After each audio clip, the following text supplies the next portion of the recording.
नमस्कार, 3C चैतन्य inside story में आप सभी का स्वागत है। आज बात होगी क्या मोदी और राहुल की रैलियों से राज्य में वोटिंग परसेंटेज में बढ़ावा हुआ या नहीं। हरियाणा में लोकसभा चुनाव के दौरान प्रधानमंत्री नरेंद्र मोदी, गृह मंत्री अमित शाह, कांग्रेस नेता राहुल गांधी, प्रियंका गांधी की तमाम सभाओं, रैलियों और रोड शो के बावजूद वोटिंग परसेंटेज गिर गया। राज्य में इस बार 64.80% वोटिंग हुई, जबकि 2019 के आम चुनाव में 70% 34% मतदान हुआ था। यानी पिछली बार के मुकाबले इस बार 5.54% वोटिंग कम हुई। यही नहीं, दोनों पार्टियों के इन सबसे बड़े नेताओं ने जिन जिन संसदीय हलकों में प्रचार किया, वहां भी वोटिंग परसेंटेज नहीं बढ़ पाया। पीएम नरेंद्र मोदी ने हरियाणा में 3 रैलियां करके 6 लोकसभा सीटों को कवर किया। इन सभी 6 सीटों पर वोटिंग प्रतिशत 2019 के मुकाबले 3.76% से 7.58% कम रहा।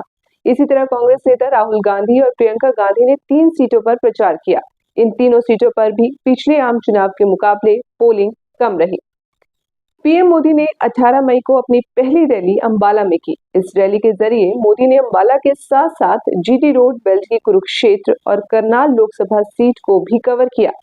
अंबाला से बीजेपी कैंडिडेट बंतु कटारिया, कुरुक्षेत्र से पार्टी प्रत्याशी नवीन जिंदल और करनाल के उम्मीदवार पूर्व मुख्यमंत्री मनोहर लाल खट्टर मंच पर मोदी के साथ मौजूद रहे।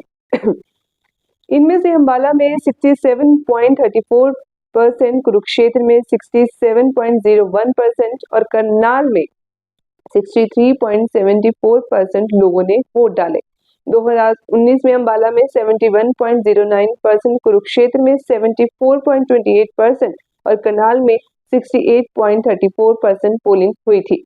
इनमें कुरुक्षेत्र सीट पर 7.28%, करनाल सीट पर 4.61% और अंबाला सीट पर 2019 के मुकाबले इस बार 3.76% पोलिंग कम हुई। पीएम मोदी ने 18 मई को ही दूसरी रैली सोनीपत के गोहाना में की। इस रैली में सोनीपत सीट से पार्टी उम्मीदवार मोहन लाल बड़ौली के अलावा रोहतक सीट के कैंडिडेट अरविंद शर्मा भी मौजूद थे। इनमें से सोनीपत सीट पर 63.44% और रोहतक सीट पर 65.68% वोटिंग हुई।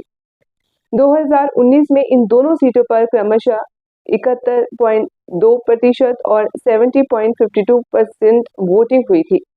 पिछले आम चुनाव के मुकाबले वोटिंग परसेंटेज गिरने के लिहाज से देखें तो सोनीपत सीट पर ये गिरावट सबसे ज्यादा रही। यहाँ 2019 के मुकाबले 7.58% वोटिंग कम हुई। रोहतक में 4.84% कम मतदान हुआ। हरियाणा में मोदी ने अपनी तीसरी और आखिरी रैली 23 मई को महेंद्रगढ़ में की।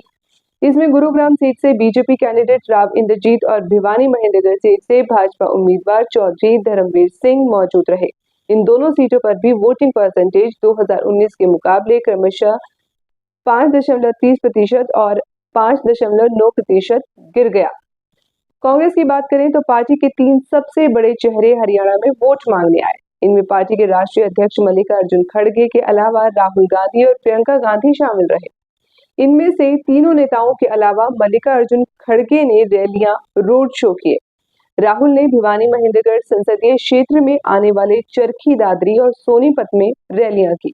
प्रियंका गांधी ने सिरसा में कुमारी शैलजा और पानीपत में करनाल सीट से पार्टी कैंडिडेट दिव्यांशु बुद्धिराजा के समर्थन में रोड शो किए। मल्लिकार्जुन खड़गे ने अंबाला सीट से उम्मीदवार वरुण चौधरी के समर्थन में यमुनानगर में जनसभा की। रैलियों के अलावा राहुल गांधी ने पंचकुला में चुनिंदा लोगों के साथ संविधान सम्मान सम्मेलन भी किया। अगर वोटिंग परसेंटेज की बात करें तो यह तीनों नेता जहां गए उन सभी संसदीय क्षेत्रों में मतदान 2019 के मुकाबले कम रहा। सोनीपत में यह गिरावट 7.58%, भिवानी महेंद्रगढ़ में 5.9%, सिरसा में 6.22%, करनाल में 4.61% और अंबाला सीट पर 3.76% रही। इस बार लोकसभा चुनाव प्रचार के दौरान स्टार प्रचारकों के मामले में बीजेपी ने कांग्रेस के मुकाबले कई बड़े चेहरे हरियाणा में उतारे। हरियाणा भाजपा के प्रदेश मीडिया प्रमुख अरविंद सैनी ने बताया कि लगभग 68 दिन चले प्रचार के दौरान पार्टी की ओर से तकरीबन 134 छोटी बड़ी रैलियां की गई। भाजपा उम्मीदवारों के पक्ष में पीएम नरेंद्र मोदी के अलावा राज्य में केंद्रीय गृह मंत्री अमित शाह, पार्टी के राष्ट्रीय अध्यक्ष जेपी नड्डा, रक्षा मंत्री राजनाथ सिंह, केंद्रीय मंत्री नितिन गडकरी, यूपी के सीएम योगी आदित्यनाथ, उत्तराखंड के सीएम पुष्कर सिंह धामी, मध्य प्रदेश के सीएम मोहन यादव और राजस्थान के सीएम भजनलाल समेत स्थानीय नेताओं ने प्रचार किया। अगर कांग्रेस की बात करें तो पार्टी ने तकरीबन 65 छोटी बड़ी रैलियां ही कर पाई। कांग्रेस की ओर से स्टार प्रचारकों में राहुल गांधी, प्रियंका गांधी, मल्लिकार्जुन खड़गे, जयराम रमेश और सचिन पायलट ही प्रदेश में प्रचार करने आए। कांग्रेस की ओर से मुख्य मोर्चा पूर्व सीएम भूपेंद्र सिंह हुड्डा ने संभाला। सिरसा को छोड़ दें तो हुड्डा ने लगभग हर संसदीय क्षेत्र में 3 से 4 रैलियां की। इस लोकसभा चुनाव में बीजेपी ने करनाल और रोहतक सीट पर ज्यादा फोकस किया। पार्टी के बड़े चेहरों ने भी इन्हीं दोनों सीटों पर ज्यादा फोकस किया। मोदी ने रोहतक से उम्मीदवार अरविंद शर्मा के लिए गोहाना में रैली की, वहीं अमित शाह ने झज्जर में प्रोग्राम किया।